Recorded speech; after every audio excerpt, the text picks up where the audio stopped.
오늘 주신 하나님의 말씀은 신명기서 10장 12절로 13절 두 절의 말씀입니다. 신명기 10장 12절로 13절 두 절의 말씀 제가 봉독해 드리겠습니다. 이스라엘아, 내 하나님 여호와께서 내게 요구하시는 것이 무엇이냐?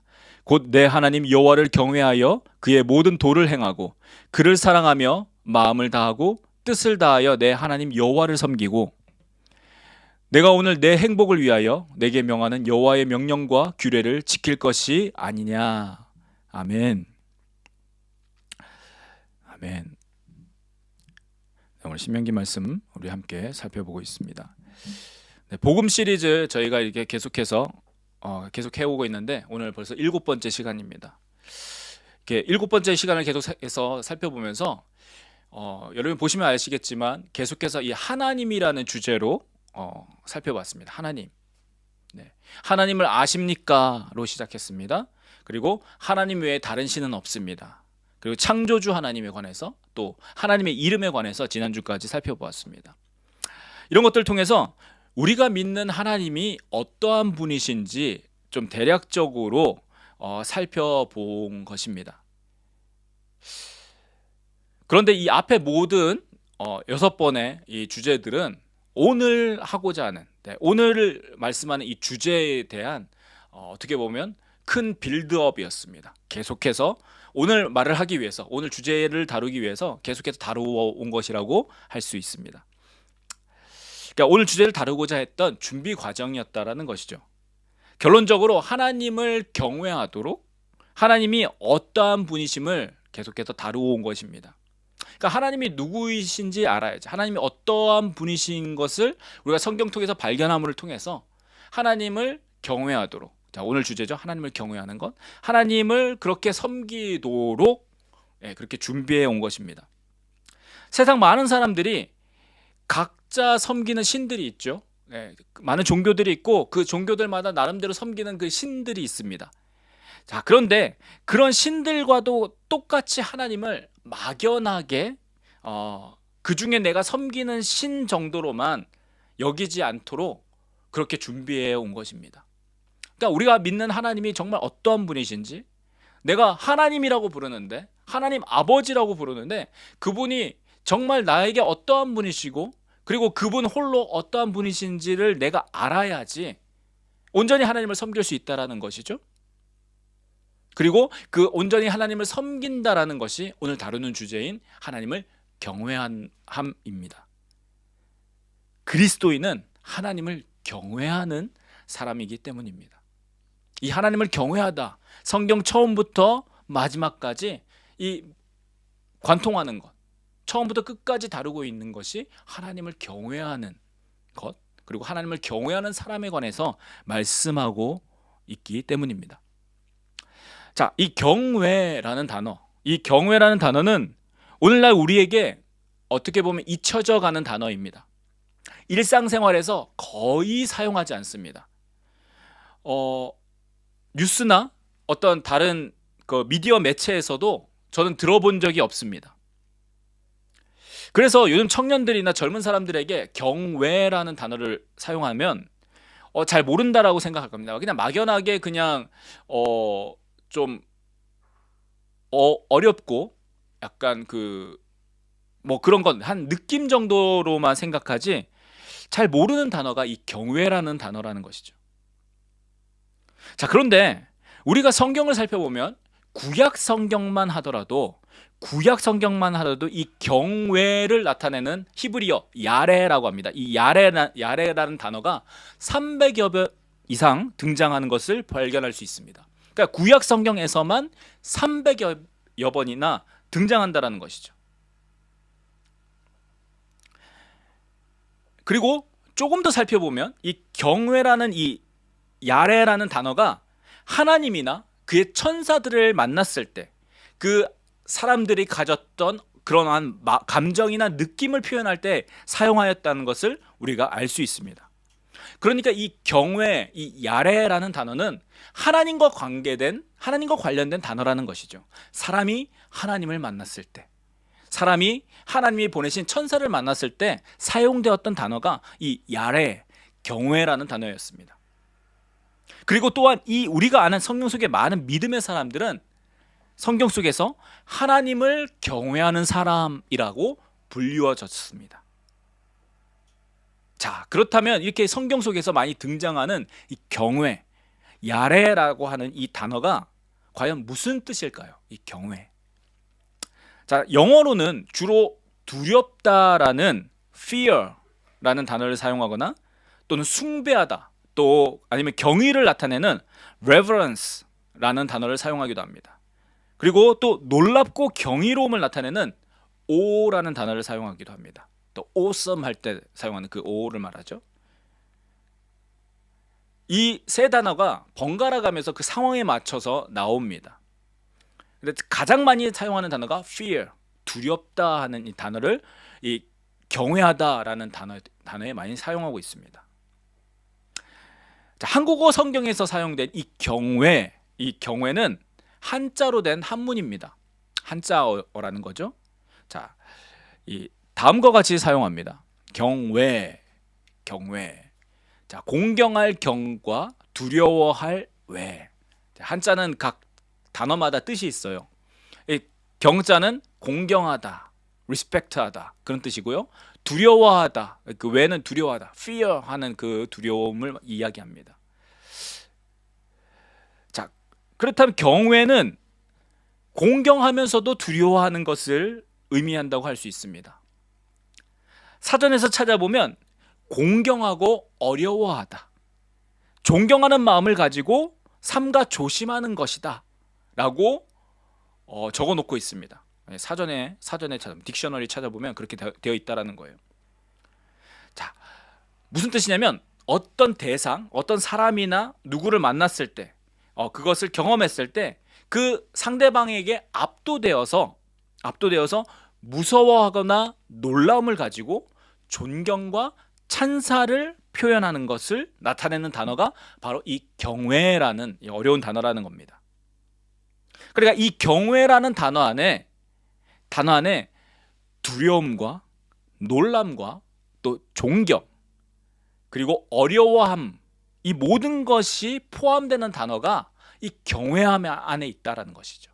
자, 이 경외하다.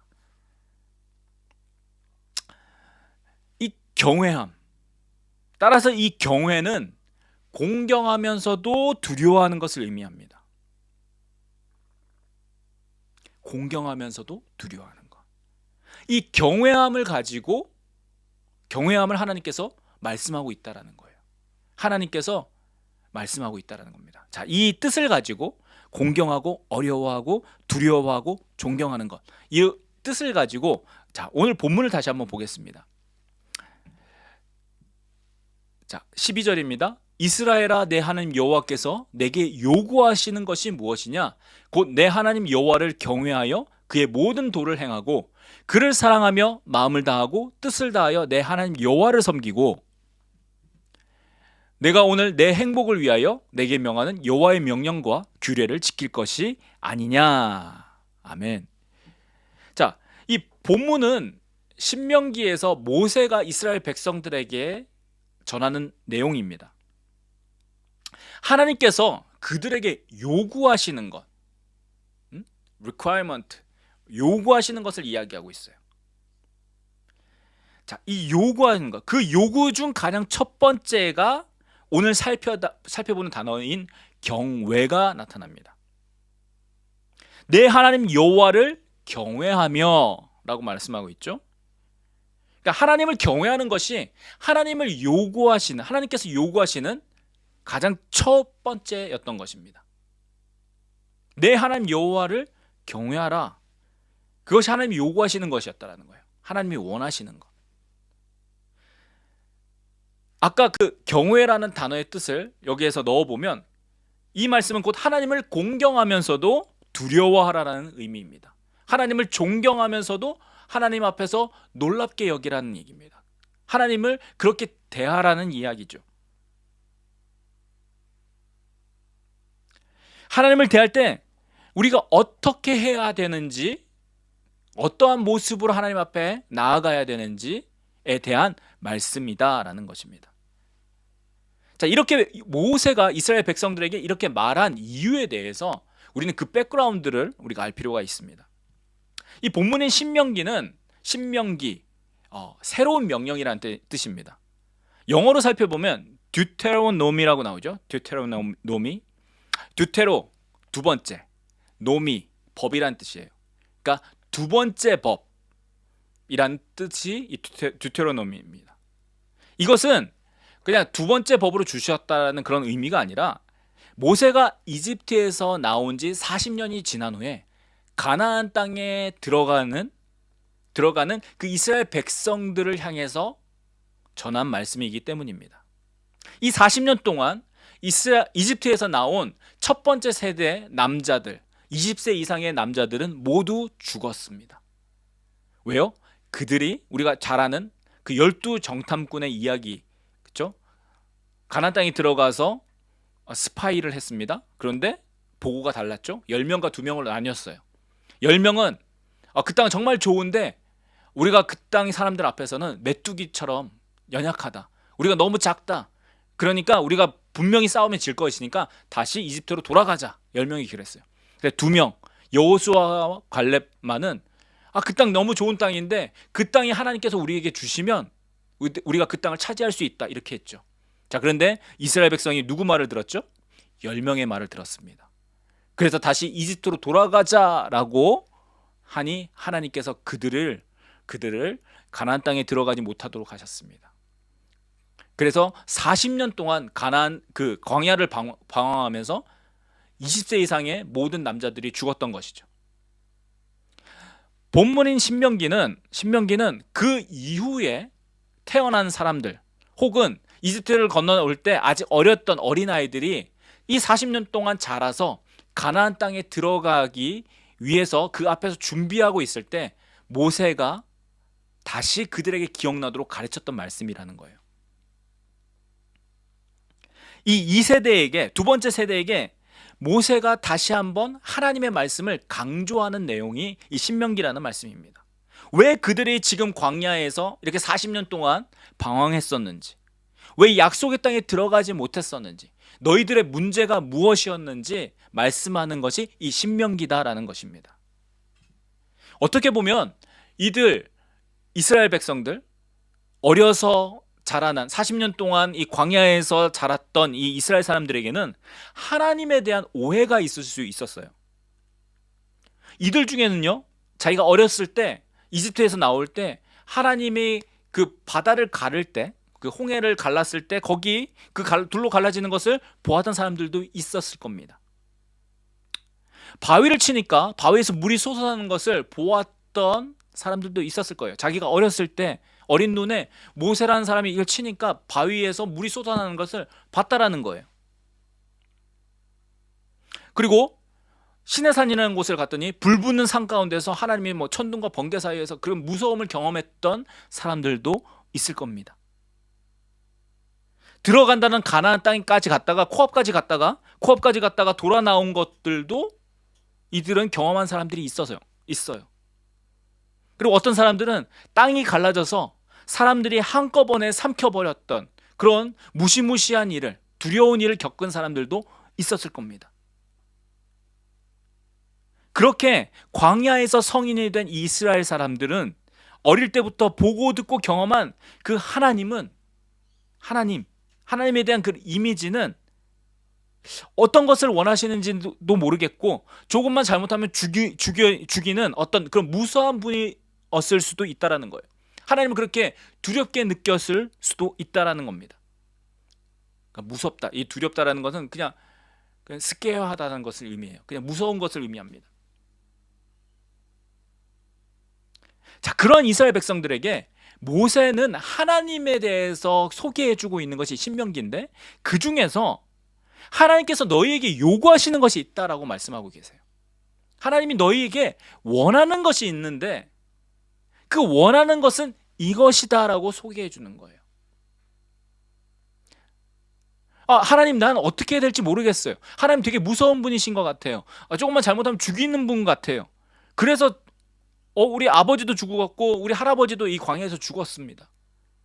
근데 나는 어떻게 할까요? 라는 이스라엘 백성에게 모세는 아니 그런 것들이 아니다. 하나님이 너에게 요구하시는 것이 있는데 바로 이것이다라고 말씀하는 게 본문의 구절이라는 거예요. 자, 하나님이 자신의 백성 이스라엘에게 바라시는 것, 그 요구하는 것이 무엇입니까? 오늘 말씀을 보니까 하나님을 경외함으로 하나님의 모든 도를 행하고 마음을 다해 뜻을 다하여 하나님을 사랑하고 섬기는 것이라고 말씀합니다. 자, 그리고 이렇게 하나님의 명령과 규례를 지키는 것은 너희를 위해서, 너희가 행복하도록, 너희에게 좋은 것이기 때문에 하도록 하라라고 말씀하고 있습니다. 이 두 구절, 12절과 13절이 뭔가 많은 것을 이야기하는 것 같아요. 뭔가 하나님을 섬기는 것, 하나님이 요구하는 게 되게 많은 것처럼 보이는데 자세하게 살펴보면 하나님이 이스라엘 백성에게 요구하시는 것 간단합니다. 너희가 행복하기 위해서, 너희가 잘 되기 위해서, 너희를 위해서 너희가 나를 경외하고 마음을 다하고 뜻을 다해 사랑함으로 내 명령을 지키라라고 말씀하고 있어요. 그러니까 줄여놓으면 너희가 나를 경외하고 사랑하라라는 거예요. 그리고 그 경외함과 사랑은 나의 명령을 지키는 거다. 나의 규례를 지키는 거다. My commandment. 그것을 지키는 거다라고 말씀하고 있다라는 겁니다. 그러니까 하나님이 백성에게 요구하시는 건 간단한 거예요. 나를 경외하고 사랑해라. 경외하고 사랑하는 것은 어떻게 하는 거냐면 내 명령과 규례를 지키는 것이다. 근데 이렇게 지키면 너의 행복을 위한 거야. 너가 잘 되기 위한 거야. 라고 말씀해 주시는 거예요. 그러니까 하나님이 요구하시는 것은 뭔가 많은 것이 아니었어요. 뭔가 어려운 것이 아니었어요. 뭔가 내 모든 것을 뭔가 다 들여서 한 20년, 30년, 50년 노력을 해야 얻을 수 있는 것이 아니었다라는 거예요. 하나님이 그 백성들에게 요구했던 것은 매우 간단하고도 심플, 그렇죠? 간단하고도 아주 쉬운 것이었습니다. 너희가 잘 되도록 나를 경외하고 사랑하고 내 명령을 지켜라 말씀하고 있다라고 말씀드렸죠. 아주 쉬운 예로 가장 비슷하다고 하는 예를 들자면 마치 부모가 자녀가 잘 되도록 옆에서 지금 노는 것보다 지금 공부해야 돼. 응? 지금 노는 것보다 너 공부해야 돼. 왜? 너 공부해가지고 나중에 잘 되도록. 그렇게 우리 부모님들이 많이 하시죠? 야, 그런 것과 비슷하다라는 거예요. 나 때문이 아니라 너희가 잘 되도록 지금 그렇게 행하라라고 말씀하고 있다라는 거예요. 너희가 내 명령을 지키는 것이 너희에게 좋은데 그러려면 나를 경외하고 사랑해야 된다라고 말씀해 주고 계시는 겁니다. 그러니까 하나님께서 이스라엘 백성에게 요구하시는 것은 경외함과 사랑인 것입니다. 그리고 이것은 이스라엘 백성뿐만 아니라 오늘을 살아가는 우리 그리스도인들에게 동일하게 똑같이 적용되는 말씀이다라는 거예요. 하나님은 우리 그리스도인에게도 동일하게 경외함과 사랑을 요구하고 계십니다. 이 경외함과 사랑을 가지고 하나님을 섬기도록 말씀하고 계시다라는 거예요. 자, 오늘 그것을 좀 살펴볼 것인데요. 경외함과 사랑 중에 경외함에 관해서 우리가 살펴보려고 합니다. 자, 이 경외란 두려움과 존경 그리고 놀람, 이 모든 것들을 담고 있는 단어라고 말씀드렸습니다. 자, 이 중에서 이 두려움, fearness, 이 두려움은 하나님을 대하는 그리스도인들에게 많이 사라진 자세입니다. 자, 오늘 이 땅을 살아가는, 오늘 예수님을 믿는 많은 그리스도인들이 있죠. 믿는다고 하는 사람들이 있습니다. 크리스찬이라고 이야기하는. 자, 그런 사람들에게 이 두려움이라는 단어, 하나님을 두려워하다라는 이 파트는 많이 사라졌다라는 거예요. 본문에서도 하나님을 경외하라고 할 때 쓴 영어 단어가 무엇이었습니까? fear였습니다. Fear the Lord your God. 내 하나님 여호와를 경외하라. 그러니까 바로 직역하면 두려워하라라고 말씀했다는 거예요. 하나님을 두려워하라. 여러분, 하나님을 여러분 어떻게 대하십니까? 하나님께 기도할 때, 하나님 앞에 나갈 때 하나님을 어떠한 마음으로 여러분 품고 나아가십니까? 오늘 하나님을 아버지라고 부르죠. 아버지로 부르면서 이렇게 친근한, 친밀한 태도, 인티메트한 태도로 나아가다 보니까 하나님을 함부로 대할 때가 많다라는 거예요. 여러분, 하나님을 두려워하십니까? 하나님을 두려워하냐는 거예요. 오늘 저희가 사는 시대는 이 두려워하는 것을 뭔가 잘못된 것, 해로운 것으로 여기는, 그러니까 잘못된 것으로 여기는 그런 시대입니다. 이 그리스도인들도 그렇다라는 거예요. 사람들은 이 종종 이렇게 무서워하는 것과 착각하기 때문입니다. 그러니까 무서워하는 것이 있고 두려워하는 것이 있어요. 하나님을 무서워하는 것과 두려워하는 것은 큰 차이가 있습니다. 비슷한 거, 그러니까 하나님을 scare하게 느끼는 것과 fear하게 보는 것은 다르다라는 거예요. 다른 의미를 가진다라는 거예요. 하나님을 무서워하는 것, scare하는 것은 어떤 것입니까? 그러니까 무언가를 하나님 앞에 잘못한 사람들이 그래요. 하나님을 무서워하는 것. 에덴 동산에서 아담과 하와가 하나님 먹지 말라는 거 따먹었죠? 그 다음에 어떻게 했습니까? 하나님이 나타나니까 무서워서 숨었습니다. 거기서 나타난 뭔가 잘못했을 때, 하나님 말씀에 잘못했을 때, 하나님께 범죄했을 때 그 사람들이 갖는 그것이 이 scaredness, 그러니까 무서워하는 거예요. 자, 그런데 하나님을 두려워하는 것은 하나님에게서 멀리 떨어지는 것을, 하나님으로부터 떨어지는 것을 무서워하는 사람들입니다. 하나님을 두려워하는 사람들. 오히려 성경은 하나님을 두려워하는 것이 하나님을 친밀하게 여기는 것이다 라고 약간 그렇게 말씀하고 있다는 거예요. 그러니까 하나님을 두려워하는 것과 인티메트가 하나님을 친밀하게 여기는 것이 동일한 것, 그리고 가까운 것이라고 말씀하고 있다는 거예요. 어디예요? 성경에. 성경 한번 보겠습니다. 시편 25편 14절입니다. 시편 25편, 여호와의 친밀하심이 그를 경외하는 자들에게 있으며 그의 언약을 그들에게 보이시리로다. 자, 이 빨간색으로 제가 해놨죠. 그를 경외하는 자들. 밑에 영어로 보니까 those who fear him. 누굽니까? 그를 두려워하는 자들. 하나님을 두려워하는 자들에게 하나님의 친밀하심, the friendship이라고 나오는데 intimacy라고 표현해도 돼요. 하나님의 친밀하심, 친근하심이 임한다라는 거예요. 있다라는 겁니다. 하나님은 하나님을 경외하는 자들에게 다가가셔서 만나주신다라는 내용이에요. 하나님과 친해진다라는 내용입니다. 자, 그런데 오늘날 우리 이 땅을 살아가는데 하나님을 두려워함이 어디에 있습니까?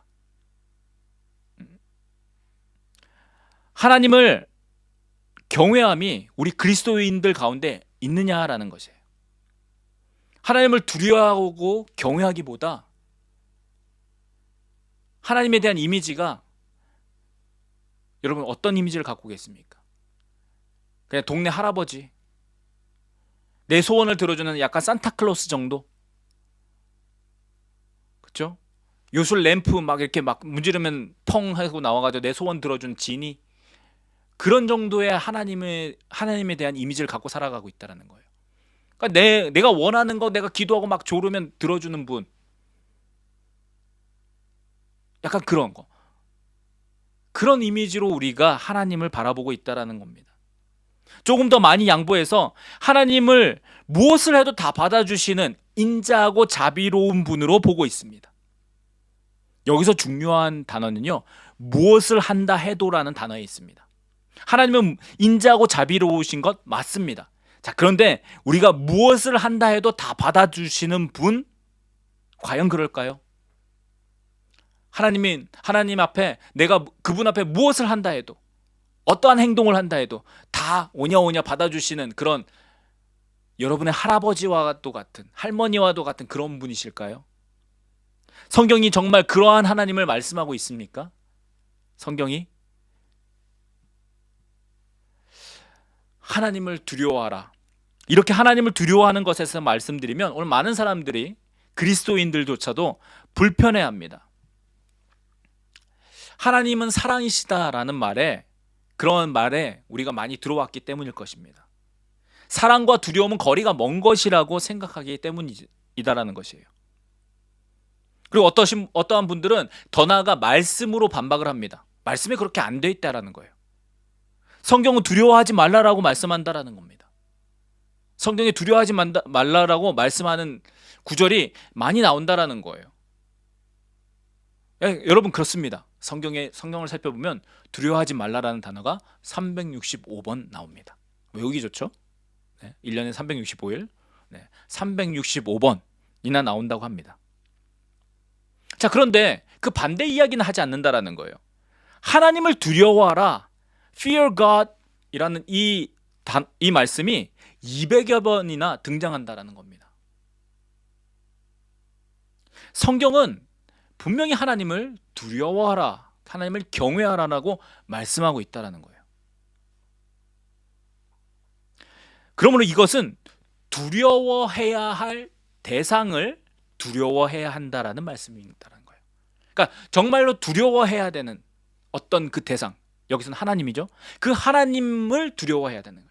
하나님 외에 다른 것을 두려워하지 말고 하나님만을 두려워해야 된다라고 말씀하고 있다라는 것이죠. 자, 어떤 분들은 디모데후서 1장 7절 말씀을 가지고 두려워하지 말아야 된다고 이야기합니다. 자, 디모데후서 7장 1절 이 말씀이거든요. 하나님이 우리에게 주신 것은 두려워하는 마음이 아니요 오직 능력과 사랑과 절제하는 마음이니라고 해요. 그러니까 하나님은 우리에게 두려워하는 마음을 주신 것이 아니니까 두려워하지 말아야 된다. 자, 하나님도 두려워하지 말아야 된다. 뭐 이렇게 이야기하시는 분들이 있습니다. 자, 그런데요, 우리가 말씀을 볼 때 한 구절만 가지고 오지 말고 그 전체 문맥이나 전체 구절에서 살펴볼 필요가 있습니다. 이 본문의 이 말씀은 디모데후서에 나타나죠. 그러니까 바울이 디모데에게 쓴 편지에 나타납니다. 이 말씀에 두려워하는 마음은 하나님을 두려워하는 마음이 아니라는 거예요. 하나님을 두려워하지 말라라고 말씀한 게 아닙니다. 저 구절의 앞뒤 말씀을 잘 살펴보면 디모데가 처한 상황 가운데서 디모데가 여러 가지 어려운 상황들이 있었거든요. 그러니까 그 상황들 가운데서 디모데가 가졌던 두려움을 가리키는 말씀이라는 것을 우리가 알 수 있습니다. 그래서 바울은 디모데가 당시 에베소 교회에서 사역하고 있었거든요. 그 에베소 교회에 여러 어려움들이 있었어요. 그 어려움들로 인한 두려움, 그 두려움과 또 그 에베소 교회에 다가오는 교회에 대한 핍박이나 박해 이런 것들 가운데서 두려워하지 말라라고 바울은 권면하고 있는 것입니다. 그러니까 두려워하는 대상이 다른 거예요. 하나님을 두려워하지 말라라고 말한 게 아니라 주변에 있는 환경들로부터의 두려움을 하지 말라라는, 두려운 그 마음을 갖지 말라라는 말씀인 것입니다. 또 어떤 분은 요한일서 4장 18절을 예로 들어 또 반박하시는 분들이 있습니다. 자, 볼까요? 요한일서 4장 18절. 사랑 안에 두려움이 없고 온전한 사랑이 두려움을 내쫓나니 두려움에는 형벌이 있음이라. 두려워하는 자는 사랑 안에서 온전히 이루지 못하였느니라. 자, 이 말씀도요, 우리가 잘 해석할 필요가 있습니다. 그냥 두려움이라고 나오니까 그냥 다 하나님 두려워하는 것, 그것 다 포함한다라는 것이 아니라 여기서 말하는 이 두려움, 이 말씀은 하나님의 참된 자녀에게 있는 하나님께 대한 경외함의 두려움을 부인하는 내용이 아니라는 거예요. 이 말씀이 가르치는 것은 하나님을 섬기는 이유가 어떤 형벌이나 고통 때문이 되면 안 된다라는 이야기입니다. 그러니까 하나님을 섬기는 것이 벌 받을까 봐, 벌 받는 것을 무서워해서 그 두려움으로 섬기는 것이 아니라는 것이에요. 괜한 어려움이나 괴로움 때문에, 벌 받기 때문에 하나님을 섬기는 그러한 두려움이 아니라 하나님과 사귐을 갖는, 하나님을 섬기는 그 전체적인 마음가짐, 그것이 무엇입니까? 하나님을 사랑하는 것, 하나님을 사랑하는 것을 하나님께서 원하신다라는 말씀이라는 거예요. 그러니까 벌 받기 때문에 너희가 하나님을 섬기지 말고, 하나님이 원하시는 것은 너희가 하나님을 사랑하기 때문에, 그래서 하나님을 섬기기 원하신다라는 말씀이 요한일서 4장 18절 말씀이라는 겁니다. 그러니까 두려움의 대상과 적용 대상이 다르다라는 거예요. 우리의 두려움과 경외의 대상이 하나님이라는 것은 성경이 전체적으로 말씀하는 내용이라는 겁니다. 그러니까 하나님을 두려워하는 것은 성경이 말씀하고 있는 거예요. 자, 그래서 과연 그런지 우리가 또 살펴봐야 되죠. 성경이 정말 그런가? 구약에서는 그렇다라고 하는데, 신약의 말씀, 우리가 사랑이라고 이야기하는, 하나님은 사랑이시다라고 주로 많이 나오는 이 신약의 말씀들이 이 두려움에 관해서도 말씀하고 있다라는 것, 우리 한번 찾아보겠습니다. 자, 고린도전서 9장 27절입니다. 내가 내 몸을 쳐 복종하게 함은 내가 남에게 전파한 후에 자신이 도리어 버림을 당할까 두려워함이로다. 자, 바울 이야기입니다. 바울이 두려워한다라는 이야기를 하고 있어요. 자, 두려워한다. 자, 계속해서 빌립보서 2장 12절입니다. 그러므로 나의 사랑하는 자들아, 너희가 나 있을 때뿐 아니라 더욱 지금 나 없을 때에도 항상 복종하여 두렵고 떨림으로 너희 구원을 이루라. 밑에 영어를 보니까 with fear라고 되어 있죠. 그러니까 두려움을 가지고 구원을 이루라라고 말씀하고 있죠. 자, 두려움에 관해서 이야기합니다. 자, 고린도후서 7장 1절. 그런즉 사랑하는 자들아, 이 약속을 가진 우리는 하나님을 두려워하는 가운데서 거룩함을 온전히 이루어 육과 영의 온갖 더러운 것에서 자신을 깨끗하게 하자. 하나님을 두려워하는 가운데서라고 누가 이야기하고 있어요? 신약 성경에 바울이 이야기하고 있습니다. 아, 그럼 바울만 그렇게 이야기했나 보다? 아닙니다. 자, 베드로전서 1장 17절 이렇게 얘기합니다. 외모로 보시지 않고 각 사람의 행위대로 심판하시는 이를 너희가 아버지라고 부른즉 너희가 나그네로 있을 때를 두려움으로 지내라. 자, 두려움을 가지고 살라라고 말씀하고 있습니다. 자, 그리고 무엇보다도 우리 주님인 예수님께서 이렇게 말씀하십니다. 몸은 죽여도 영혼은 능히 죽이지 못하는 자들을 두려워하지 말고 오직 몸과 영혼을 능히 지옥에 멸하실 수 있는 이를 두려워하라. 아멘. 자, 이처럼 성경은 올바른 두려움을 가지고 하나님을 섬겨야 한다라고 말씀하고 있다는 거예요. 그러니까 두려움이 하나님을 섬기는데 꼭 필요한 부분이다라는 것입니다. 하나님을 섬기는 자세 가운데 두려움이 있어야 한다라는 거예요. 그리고 이것이 바로 오늘 말씀드리는 주제인 경외함입니다. 하나님을 경외한다. 그러니까 하나님을 두려워하면서도 존경하고 흠모하며 어려워하는 것, 그러한 자세가 우리 가운데 있어야 한다라는 거예요. 하나님을 함부로 대하지 아니하고 하나님에 대한 어려움과 두려움이 있어야 된다는 겁니다. 하나님께 대한 그런 존경과 감사와 놀람이 있어야 된다는 거예요. 그것이 경외함입니다. 그리고 이것이 이 땅을 살아가는 지혜의 근본이며 명철이라고 말씀하고 있습니다. 자, 잠언 9장 10절입니다. 여호와를 경외하는 것이 지혜의 근본이요 거룩하신 자를 아는 것이 명철이니라. 그러니까 여호와를 경외하는 것, 그것이 지혜의 근본이다라는 겁니다. Beginning of wisdom, 지혜의 시작이다라고 말씀하고 있다라는 거예요.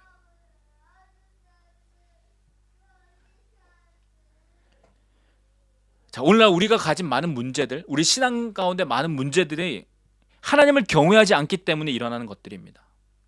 하나님을 두려워하지 않기 때문에 발생하는 것들이라는 거예요. 오늘날 기독교 안에서 나타나는 많은 문제의 이유가 무엇인지 아십니까? 바로 하나님을 두려워하지 않기 때문입니다. 하나님을 경외함이 없기 때문에 나타난 일들이라는 거예요. 그리고 그렇게 경외함이 사라진 기독교는 종교가 되어 버렸습니다. 여러분, 기독교는 종교가 아닙니다. 그냥 릴리전이 아니라는 거예요. 기독교는 생명입니다. 그런데 하나님께 대한 경외함이 없어지면 생명이 사라지고 종교가 되어버린다는 거예요. 종교적인 경건의 모양은 있는데 경건의 능력이 사라져버려서 세상과 또 세상의 그 조롱과 세상 사람들의 손가락질을 받는 것입니다. 그러므로 오늘날 우리 그리스도인들에게 회복되어야 할 것은 하나님을 경외하는 그 두려움이 회복되어져야 하는 것입니다. 하나님을 하나님으로 모셔야 한다는 거예요. 이게 말이 좀 그런데요. 말이 좀 그렇지만 우리 모두가 하나님을 정말 참 하나님으로 모시고 대우해 드려야 된다라는 겁니다. 조금 더 쉽게 표현하면 여러분, 하나님의 눈치를 보셔야 한다라는 거예요. 하나님이 어떻게 보시는지를 관심을 갖고 그 눈앞에서 올바르도록, 그리고 그 하나님을 두려워하는 마음으로 살아야 된다라는 겁니다. 자녀가 여러분 뭔가 이렇게 마음껏 행동하는 것 같지만 나름 부모의 눈치를 막 보지 않습니까? 우리 아빠가 뭐 어떻게 보나? 엄마가 어떻게 보나? 내가 이거 해도 되나 말아야 되나? 여러분, 직장은 어떻습니까? 뭐 하면서도 보스의 눈치를 막 살핍니다. 보스의 오늘 기분이 어떤지, 내가 지금 이거 잘 해야 되는지 눈치를 보면서 합니다. 좀 비유가 좀 그래요. 네. 하지만 이것과 좀 비슷하다라는 겁니다. 하나님을 여러분의 부모나 직장의 보스보다도 여러분 못하게 대할 때가 많다라는 겁니다. 이렇게 눈치를 본다라는 건 무엇입니까? 그 상대방을 의식한다라는 거예요. 그 상대방이 있다라는 것을 내가 알고 있다라는 겁니다. 그가 나에게 직접적인 관련이 있다라는 것을 안다라는 거예요. 자녀가 부모의 눈치를 보는 것 관련이 있죠. 부하 직원이 회사의 보스의 눈치를 보는 것 관련이 있습니다. 왜? 좀 잘못하면 잘리니까. 하나님의 눈치를 본다는 것은 그 행동 가운데 하나님을 의식하고 행동하는 것이라는 거예요. 우리 삶에 살아가는 그 모든 것들이 하나님이 어떻게 보시는지, 하나님이 어떻게 생각하시는지 그 관심을 가지고, 그 생각을 가지고 살아간다는 것을 의미합니다. 그것이 바로 하나님을 두려워하며 그 앞에 사는 것이다 라는 거예요. 여러분, 이스라엘 백성들 하나님을 두려워함이 없었어요. 하나님을 경외함이 없었어요. 그러니까 하나님의 명령을 지키지 않았습니다. 그러니까 모세가 딱 사라지니까 황금 송아지를 가지고 만들어 놓고 하나님이 가장 싫어하시는 우상 숭배를 하며 하나님을 섬긴다라고 하지 않았습니까? 하나님께서 그렇게 약속하셨음에도 불구하고, 그 땅을 주겠다라고 약속하셨음에도 그 땅 사람들이 너무 크고 힘세 보이니까 우리는 거기 가면 다 죽는다, 돌아가자, 이랬던 사람들입니다. 왜요? 하나님을 두려움이 없었어요. 오히려 자기 눈앞에 보이는 그 땅에, 가나안 땅에 살았던 그 거인들, 힘센 사람들만 보였던 것입니다.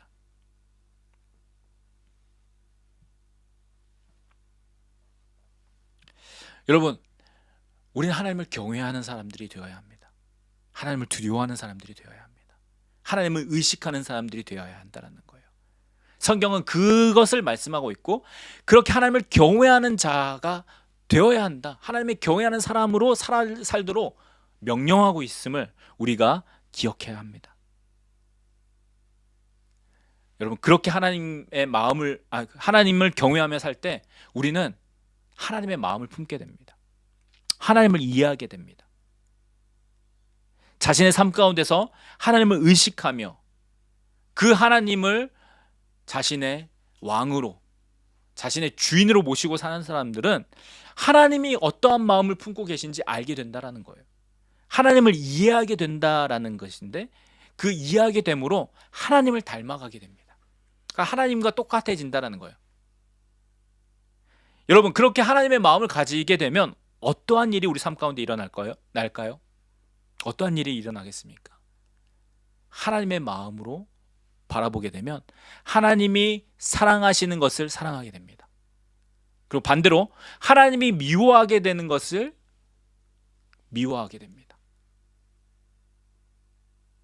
하나님이 미워하시는 것을 그냥 그러니까 싫어하는 정도가 아니라 동일하게 미워하게 된다는 거예요. 똑같이. 하나님이 중요하게 여기시는 것, 나도 중요하게 여깁니다. 왜요? 하나님의 마음을 내가 알게 되니까. 하나님의 마음이 내게 부어짐으로 말미암아. 이것이 그 중심이 하나님과 합하여 똑같이 된 사람들을 말합니다. 하나님께서 다윗을 가리켜서 그래서 내 마음에 합한 사람이라고 말했죠. 자, 이것이 바로 그 뜻이다라는 거예요.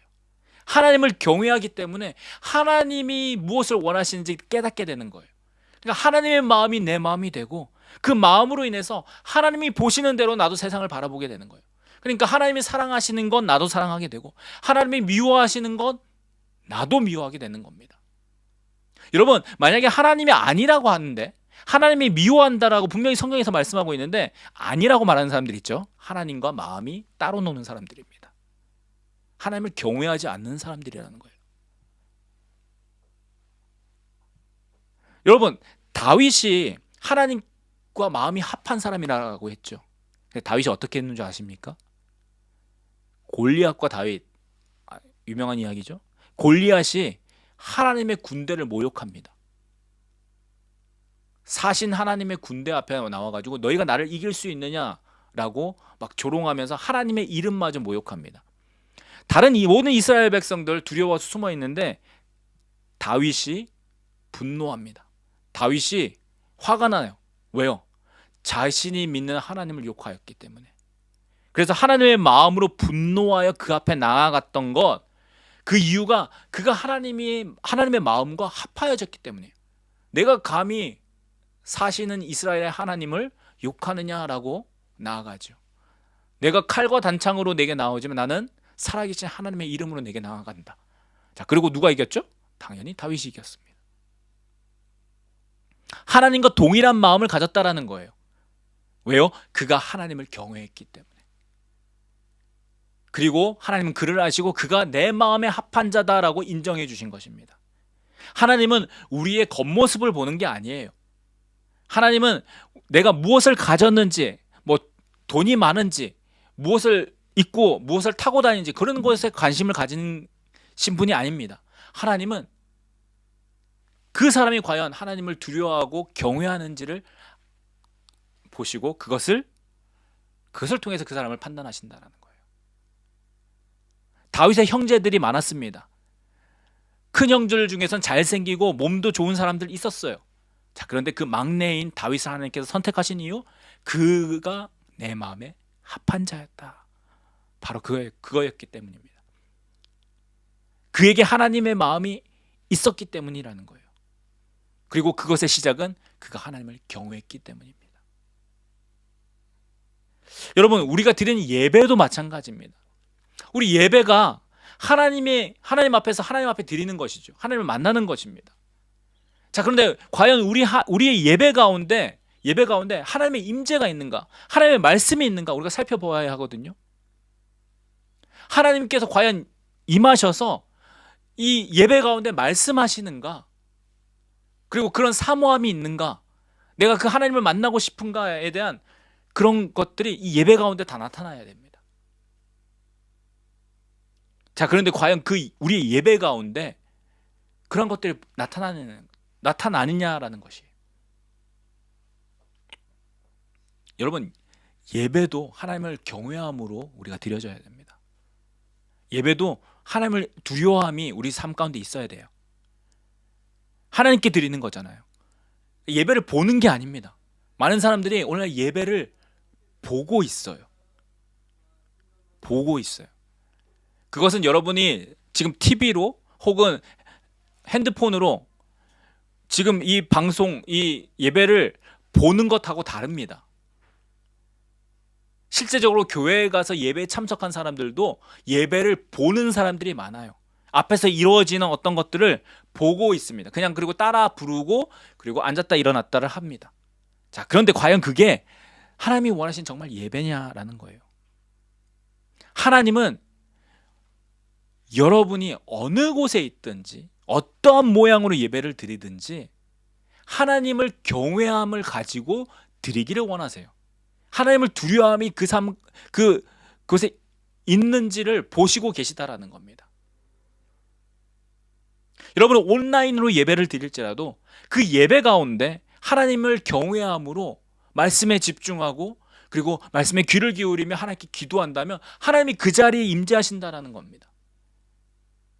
근데 여러분이 아무리 큰 교회에 가서 사람들이 많이 모이고 많은 찬양대와 여러 가지 악기로 웅장하게 찬양을 드린다 할지라도 여러분의 마음이 하나님을 경외함이 없다면, 하나님을 두려워하지 않는다면 그곳에 절대로 하나님은 임하시지 않는다라는 거예요. 하나님은 절대로 관심을 갖지 않으신다라는 겁니다. 여러분 어느 곳에 있든지 어느 곳에서 예배를 드리든지 여러분의 마음 자세가 하나님을 경외함이 있어야 한다라는 겁니다. 시편 89편 7절 말씀 보겠습니다. 시편 89편 7절 하나님은 거룩한 자의 모임 가운데서 매우 무서워할 이시오며 둘러있는 모든 자 위에 더욱 두려워할 이신이이다. 거룩한 자의 모임이라고 말씀하죠. 자, 거룩한 자의 모임 무엇입니까? 예배하는 사람들의 모임입니다. 하나님 앞에 선 사람들의 모임이라는 거예요. 자, 그 가운데서 매우 무서워할 greatly to be feared. 하나님은 그렇게 경외함으로 두려워함으로 섬겨야 하는 분이시다라는 것입니다. 왜요? 그분이 우리의 왕이시요 주인이시며 모든 것을 다스리는 분이시기 때문입니다. 그러니까 예배에도 하나님을 만나는 그 예배 가운데서도 지금 이 시간에도 하나님을 두려워함이 있어야 하는 거예요. 사람 앞에 드리는 게 아니에요. 그냥 어떤 과정이 아닙니다. 그냥 오늘 주일이니까 1시간 정도 내가 그냥 지나가는 과정이 아니라는 거예요. 하나님께서 찾아오시고 하나님께서 말씀하시고 우리의 문을 두드리시고 우리를 기뻐 받으시는 시간이 이 시간이다라는 것 여러분 기억하시기 바랍니다. 하나님을 두려워하는 그 경외하는 곳에 하나님께서 임하십니다. 하나님께서 오신다라는 거예요. 우리가 예배 드릴 때마다 임재라는 찬양을 부릅니다. 하늘의 문을 여소서 이곳에 임하여 주소서. 여러분 그 임재가 임하려면 하나님을 두려워함, 하나님을 경외함이 있어야 된다라는 거예요. 그곳에 하나님의 나타나심, 하나님께서 나타나심이 임합니다. 그러므로 예배하는 사람, 예배자는 하나님을 의식하며 하나님 앞에서 하나님을 경외함으로 예배하는 사람들을 말합니다.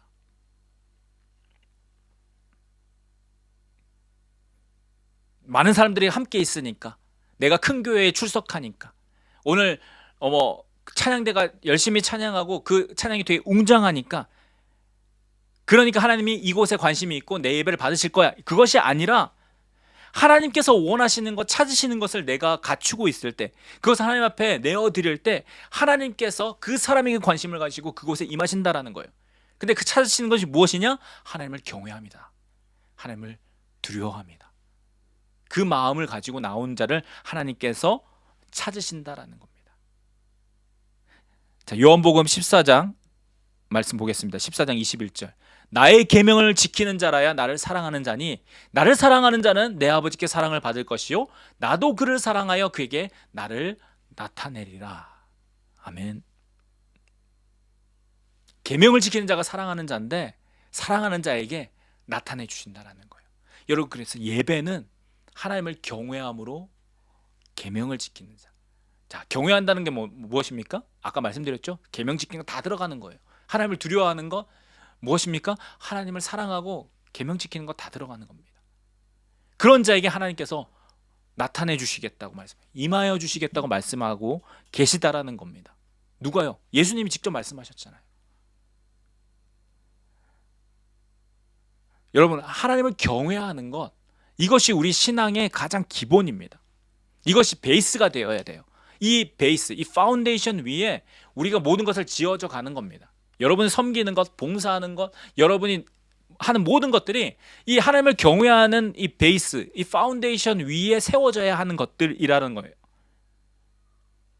여러분이 섬기는 이유, 봉사하는 이유, 하나님이 그것을 중요히 여기시기 때문인 것. 하나님의 경외함으로 하나님의 마음이 그곳에 있기 때문이라는 거예요.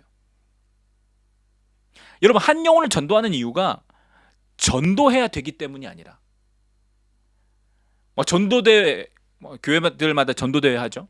전도대회에서 거기서 상 타기 위해서 우리 구역이 우리 순이 아니 우리 그 지구가 전도 많이 해가지고 교회에서 알려지려고 여러분 그것이 아니라는 거예요.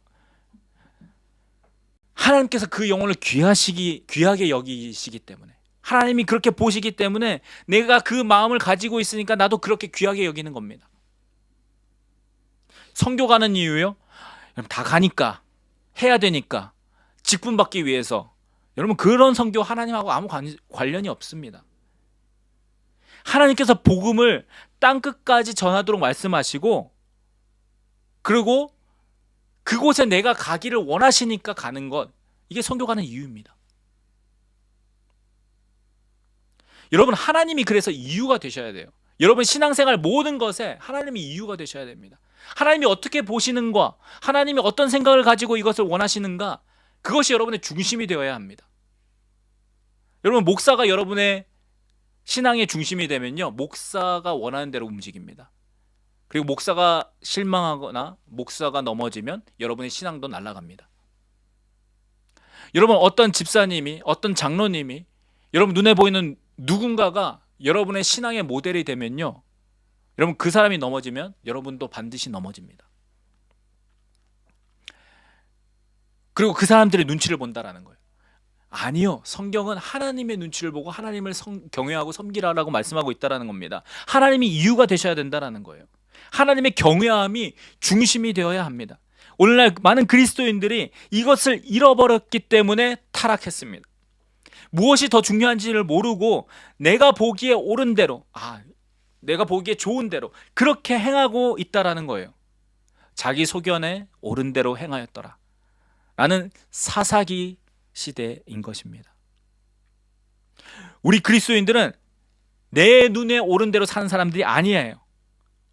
자기 눈에 따라 사는 사람들이 아니라 하나님 눈에 옳게 보이는 대로 사는 사람들입니다. 그래서 우리는 하나님을 경외하는 것을, 하나님을 두려워하는 것을 회복해야 합니다. 여러분 자신을 한번 돌아보십시오. 내가 정말 하나님을 두려워하는가, 하나님을 경외하는가, 하나님을 두려워하며 그분을 내 삶 가운데 의식하며 눈치 보며 살고 있는가, 여러분 점검하셔야 합니다. 하나님의 마음과 합한 사람으로 내가 정말 하나님의 마음을 가진 사람인가. 여러분, 이 마음을 가지고, 하나님의 마음을 가지고 섬기셔야 돼요. 봉사하셔야 돼요. 선교 가셔야 되고 전도해야 되고, 하나님의 마음을 가지고 그런 것들을 하라는 겁니다. 여러분, 눈에 보이기에는 똑같아요. 다른 사람들 보기에는 똑같이 전도하는 것 같고요, 똑같이 섬기는 것 같아요. 그리고 똑같이 선교 갔다 오는 것 같습니다. 자, 그런데 하나님은 한쪽은 인정해 주시는데 한쪽은 전혀 인정해 주지 않으실 것입니다. 왜요? 하나님과 상관없기 때문이에요. 그리고 마지막 날에 나는 너를 도무지 알지 못한다 라고 말씀하실 것입니다. 왜요? 하나님의 마음과 전혀 거리가 있어요. 그러니까 자기 영광을 위해서 선교가고, 자기의 영광을 위해서 전도하고, 자기가 이름이 높아지려고, 직분 받으려고, 더 높은 데 올라가려고 하는 거 아무 소용이 없다라는 겁니다. 하나님의 마음이 없다. 사랑하는 여러분, 하나님이 여러분에게 요구하시는 것, 돈을 많이 내라, 교회 모든 예배에 참석해라, 선교해야 된다, 전도 많이 해야 된다, 하나님이 여러분에게 요구하시는 것, 그게 아니에요. 그게 아니에요. 하나님이 요구하시는 것, 오늘 말씀을 한번 살펴보십시오. 다시 한번 이 말씀을 다시 한번 들으면서 다시 한번 점검해 보십시오. 하나님이 우리에게 요구하시는 것, 우리 그리스도인들에게 요구하시는 것은 뭔가 그렇게 많은 어떤 일을 행하는 것이 아니라는 겁니다. 하나님은 여러분이 하나님 앞에서 온전하게 되기를 원하세요. 근데 그 온전함은 하나님을 경외하며 사랑하는 것을 원하신다는 겁니다. 하나님을 경외하고 사랑하는 것, 하나님을 두려워함으로 하나님을 존경하고 그분 앞에서 놀라고 감사하는 것, 그리고 그것 때문에 하나님을 더더욱 사랑함으로 하나님의 명령을 지키는 것, 이것을 하나님이 우리에게 요구하고 계시다라는 거 여러분 잊지 마십시오. 잊지 마십시오. 하나님은 우리에게 뭔가 많은 것들을 요구하시지 않고 단 하나, 여러분의 마음, 그 마음이 하나님의 마음과 합해지기를 원하신다라는 거예요. 근데 그것은 하나님을 경외함으로 그 앞에 나가는 것으로부터 비롯된다는 것, 하나님을 경외하는 것, 하나님을 두려워하는 것, 하나님을 우리의 삶 가운데서 인정하고 그분을 눈치를 보는 것, 그분을 의식하며 사는 것, 그것으로부터 비롯된다라는 것을 여러분 기억하고 잊지 마시기 바랍니다.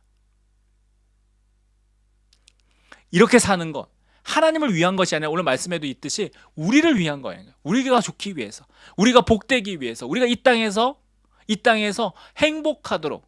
이 행복은요, 돈이 많아서 이루어지는 것들이 아니라 뭔가 잘 되기 때문에 이루어지는 거예요. 하나님과 그 마음이 합해졌기 때문에 하나님께서 우리를 사랑하시고 그 하나님이 우리를 지켜보고 인도하신다는 것, 그 모든 것들을 통해서 우리를 위해서 그렇게 하라라고 말씀하고 있다는 거 잊지 마시기 바랍니다. 하나님의 마음과 합하여서 하나님의 마음을 품을 수 있도록, 합한 자가 되도록 여러분, 그래서 우리가 기도하셔야 됩니다. 하나님을 경외함으로 그분 앞에 나아가셔야 된다라는 거예요. 그래야 이 세상 가운데서 우리가 믿음을 지키고 살 수 있습니다. 믿음 지키기가 얼마나 힘든지요. 그래야 우리가 세상을 따라가지 않고 구별된 거룩한 백성으로 살 수 있습니다. 하나님이 싫어하는 것, 하나님이 미워하신 것, 그래서 나도 미워하면서 살 수 있다라는 거예요. 하나님의 눈으로 세상을 바라보면서 하나님이 중요하게 여기시는 건 나도 중요하게 여기고, 하나님이 사랑하시는 건 나도 사랑하시고, 하나님이 죄로 여기시는 건 그거는 무조건, 세상이 변해도, 그렇죠? 세대가 바뀌어도 21세기가 되건 22세기가 되건 앞으로 1000년, 5000년, 만년이 지나도 하나님이 싫다고 하신 거, 하나님이 미워하신 거, 그거 하나님이 죄라고 하신 것은 끝까지 죄라는 것을 우리가 이야기하고, 나도 거기에 그렇게 살도록 맞춰가는 것이 하나님이 원하시는 것이다라는 겁니다. 세상을 따라가지 않고 구별되어 살 수 있는 건 하나님을 경외합니다. 하나님을 두려워합니다. 여러분, 잊지 마시기 바랍니다. 그래야 우리가 주님 다시 오실 때 주님 앞에 설 수 있습니다. 주님이 착하고 충성된 종이다라고 칭찬해 주실 것입니다. 나는 너를 도무지 알지 못한다, 이렇게 말씀해 주시는 것이 아니라, 말씀하시는 것이 아니라 착하고 충성된 종으로 내가 너를 기억한다라고 말씀해 주시는 거예요. 생명책에 그 이름이 흐리지 않고 기록되었다라고 말씀해 주신다라는 겁니다. 주님 다시 오실 때 그 음성을 듣고 올바로 설 수 있게, 주님 앞에 설 수 있는 자가 될 수 있기를 여러분 축복합니다. 오늘 말씀과 같이 하나님을 경외하는, 하나님을 두려워하는 지혜로운 자, 그러한 복된 자가 되시는 저와 여러분 되기를 간절히 축복합니다. 이 시간 함께 기도하겠습니다.